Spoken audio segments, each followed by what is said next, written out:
गन्ने को तो सबने देखा होगा, लेकिन क्या आपने कभी उसके सफेद रेशम जैसे फूल देखे हैं? यह सिर्फ खूबसूरत ही नहीं बल्कि उनके पीछे एक इंटरेस्टिंग कहानी छुपी है।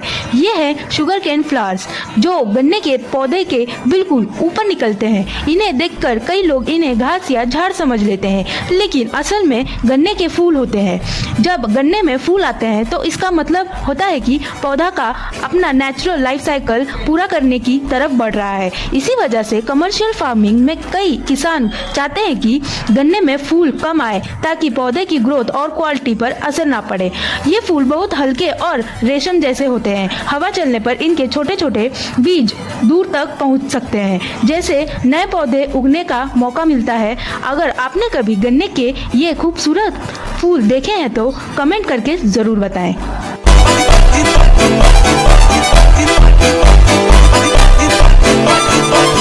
Say